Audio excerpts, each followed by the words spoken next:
किसी ने सोचा भी नहीं था कि नारुतो और सासुके कोनोहा को बचाने के लिए इतिहास के सारे महान शिनोबी को वापस बुला लेंगे। गोकू सिर्फ अपनी लिमिट टेस्ट करने के लिए इस दुनिया में आया था। जैसे ही उसकी एनर्जी पूरे गांव में फैली, नारुतो और सासुके समझ गए कि ये कोई साधारण दुश्मन नहीं है। अचानक गोकू एक पल में नारुतो के सामने टेलीपोर्ट हो जाता है। नारुतो तुरंत शैडो क्लोन जुत्सु इस्तेमाल करता है। चारों तरफ क्लोन्स ही क्लोन्स, मुखों की बारिश शुरू, दोनों तरफ से जबरदस्त ताइजुत्सु फाइट। लेकिन गोकू बिल्कुल काम, एक एक करके सारे क्लोन्स गिरने लगते हैं। ये सिर्फ शुरुआत थी, तीनों अभी एक दूसरे को टेस्ट कर रहे थे। अचानक गोकू एनर्जी चार्ज करता है, ब्लू जिंग।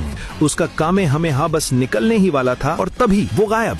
अगले ही सेकंड वो नारुतो के पीछे। लेकिन उसी वक्त सासुके अपनी अमेनो तेजिकारा टेक्निक से उसकी पोजीशन बदल देता है। नारुतो मौका देखकर रासेनगान मार देता है, ब्लास्ट, जबरदस्त एक्सप्लोजन। सासुके फिर से टेलीपोर्ट करता है और एक और अटैक लगाता है। गोकू पीछे उड़ता है। तभी पर्पल सुसानो मैदान में उतरता है, उसकी तलवार सीधा गोकू की तरफ। लेकिन उसी पल कुरामा मोड एक्टिवेट। नारुतो और सासुके की प्रेशर पावर पूरी तरह रिलीज हो चुकी थी। पर याद रखो, गोकू अभी तक सीरियस नहीं था। वो जमीन पर हल्का सा पैर टिकाता है और सुपर सेयन बन जाता है। अब स्पीड और पावर दोनों अलग लेवल पर। गोकू लिटरली सुसानो के ऊपर दौड़ने लगता है। सासुके की आंखों में शॉक, एक एक ब्लास्ट और उसकी सारी डिफेंस टूट जाती है। नारुतो फुल पावर से रोकने की कोशिश करता है, लेकिन गोकू हवा में कूदकर एक ही वार में उसका फॉर्म तोड़ देता है। गोकू मुस्कुरा रहा था, उसे लग रहा था फाइट खत्म हो चुकी है। तभी अचानक धड़ाम, जमीन से एक एक करके लकड़ी के ताबूत बाहर आने लगते हैं। पूरा बैटलफील्ड हिल जाता है। नारुतो और सासुके राहत की सांस लेते हैं, क्योंकि सामने खड़े हैं